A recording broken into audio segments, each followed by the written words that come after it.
Welcome back. It's time for Franco Fridays, and I've got a film from 1966, Attack of the Robots, starring Eddie Constantine. He's a hard-boiled looking guy. He looks more like a mafioso type. He was actually a singer that went to France to try to get into acting.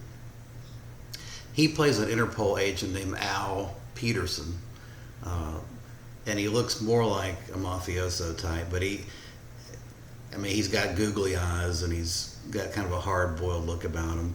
He does a competent job in this. He is an Interpol agent that is looking to crack a series of assassinations by a group of guys that look the same, wear these dark glasses, and they're dark-skinned. And a couple of the assassins, when they're killed, mysteriously their skin turns pale white. Now that's an interesting concept because the film is shot in black and white, but I think it pulls it off pretty well. It's an interesting concept. Another concept in this film Franco brings into it is, of course, his love of mind control.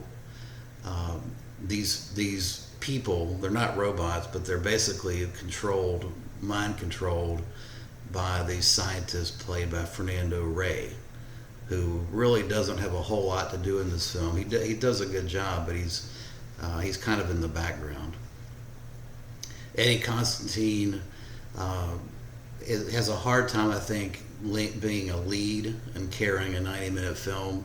I think he's interesting to look at and watch for 20, 30 minutes, but he really is not the greatest of lead actors. And frankly, Stephen Thrower, who's I definitely recommend, if you like Just Franco, get this Volume 1, and Volume 2 is now out on Just Franco Films. But Thrower is not a fan of this film for some reason.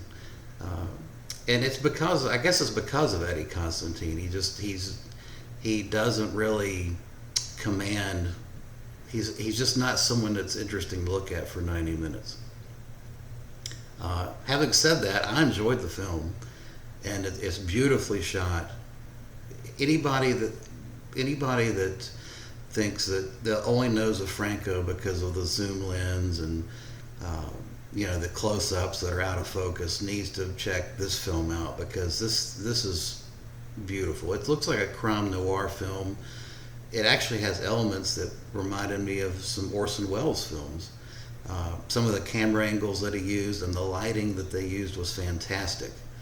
There's an interrogation scene in this film where the lighting on the interrogator just on his eyes was beautifully done. And throughout the film, you've got a lot of shadowing and lighting that's just perfectly done. Beautiful to look at, beautiful cinematography, I think one of Franco's best. Of course, you also get the obligatory nightclub scene, and with Franco having a cameo. He's playing a keyboard in this film. The film has a lot of comic elements to it.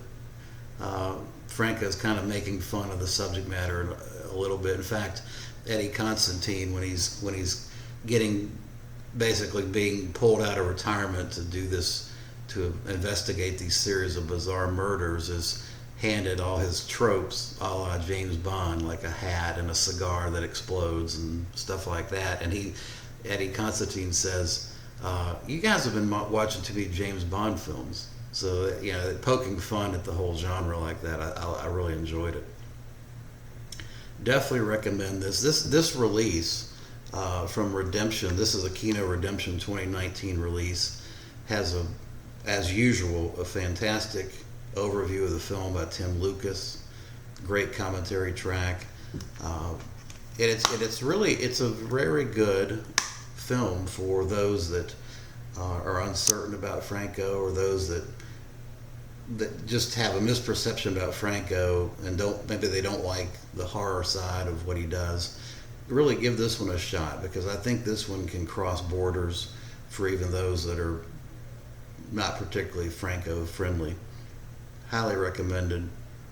I give it a 7 out of 10. I enjoyed it thoroughly, although, as I said, Stephen Thrower in his book definitely throws a lot of salt on it. I enjoyed it. In fact, Tim Lucas enjoyed it as well. So definitely recommend it.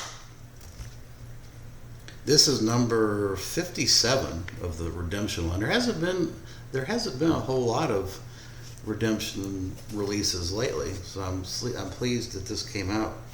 It has, as far as special features, it has a trailer and Tim Lucas commentary.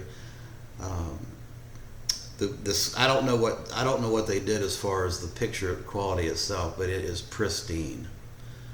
I don't know if it's a 2K. It doesn't say. I don't know if it's a 2K scan or what it is, but you're not going to see it in any better format than this. And the sound quality is excellent. I also need to give a shout out to the music in this.